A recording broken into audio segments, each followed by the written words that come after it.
Recently, KD, I don't know, he wanted to get up out of town again, and they were opening to trade. They were open to trade him to the Warriors. They asked for Wiseman, Poole, Wiggins, Kaminga, and I think 6 first round draft picks for Kevin Durant. Of fucking course the Warriors declined. Like, wow, I don't know who's gonna take that because Kevin Durant is like 34, 35. Like, Yeah. I don't know who in their right mind would basically give away their franchise for the next 6 years for Kevin Durant. He's a great player, but if I'm the Warriors, I'm not doing that. The only team that can afford to do something like that, maybe somebody like the Oklahoma City Thunder. How ironic. Circle of life comes back, right? But me myself personally, I don't blame the Warriors. Y'all can win without them. Y'all won with them, before them, after them, all of that. So, I mean, it would be nice for them to go back over there, but not at that expense. I don't really think they really want to trade KD, man. If that's what they talking, but remember also, this is the season just got over with. They ain't in no hurry to get rid of a dude that they already got signed for 4 more years. So they're gonna wait out there. They're gonna throw all these BS about up in there. But one thing for certain though, KD is holding all the chips. He got signed. He signed for 4 more years. But remember, he can just choose not to come play. He can just we'll hear about some injury that we don't even know that he has, and that sits him out for the whole year. Now you ain't playing with nobody. Now you gotta hope, plead, and pray that Kyrie plays, and he only in there for 1 more year. So KD really has all the leverage really right now.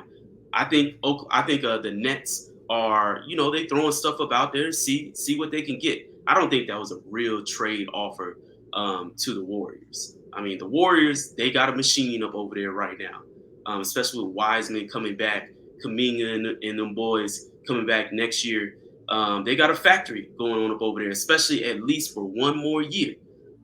They got people coming back. So, of course, they declining that. There's a headline today about KD and the Nets in real talks with the trade with Boston for Jalen Brown, and Jalen Brown went to Twitter and said, "What did he say? Scratching my head." Um, so is KD really? This is the thing. I'm a real big KD fan. However, I see where part of his biggest problem is, man.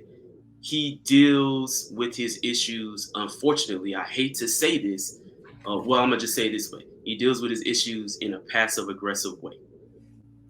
So he's trying to create destruction and turmoil on his way out, not only for just the Nets, but for other teams as well. And come on, bro, just speak, say what you want. Nobody even knows if he wants to play with Kyrie. I believe as a basketball savant, because that's who KD really is. I believe that he sees Kyrie and he recognizes, hey, man, I chose the wrong path. I went from Steph to Kyrie. Man, I gotta get up out of here. And instead of being real with Kyrie and just saying, yeah, I made a mistake. This didn't work out. I need to find another path to where I can get some championships before my time is over. Because my time is gonna come. Instead of him doing that, he doing a passive aggressive way. And I don't respect that about him, man. He's got to grow in that area, man. Say what you mean and mean what you say and move on. There is nothing wrong with what he's doing. It's legal, but it's clear he was brought up in a way that passive aggressiveness was a language that was acceptable to him. And in my inner circle, I ain't dealing with no passive aggressiveness. We gonna communicate. You tell me what you need, what you want. I'm gonna allow you to tell me that. We gonna create a safe space for you to tell me that, and then we gonna communicate the same. But what I'm not gonna communicate with, and I can't deal with, is all of these messages. You gonna send a letter, or you gonna send a sentence over here on this platform. Let me decode it with the decoder ring. Man, forget all that, man. Let somebody else have that. Would Mark Jackson been a better coach than Steve Nash? And would that situation been the same if he was the coach? Would it have been the same outcome? The reason why it is hard for me to answer that is because it's clear KD is like a spoiled brat. He wants to be the best player. He wants to be praised as the greatest in the world. But guess what? He doesn't want. He does not want to be held accountable. And that sounds like some other things that you and I, as a man, we can't live without. We got to deal with that culture. But do I got to deal with that as a teammate? Mark Jackson gonna hold you accountable. We can decipher the feelings how you feel about it later. But that would be the problem with KD. Can he be held accountable? Because when Draymond tried to hold him accountable, what happened? He's a runner. He's a track star.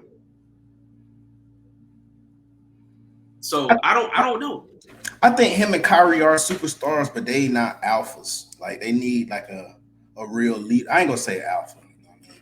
I want to say they need a real lead. They need a real leader. Like how Curry leads that team. Like they need to be up under somebody like Kyrie. His perfect fit was for Braun. The way LeBron Right. leads the team, it made sense. Whether they got along, it still equated to wins. How KD and Steph played together, Steph's leadership was able to keep that team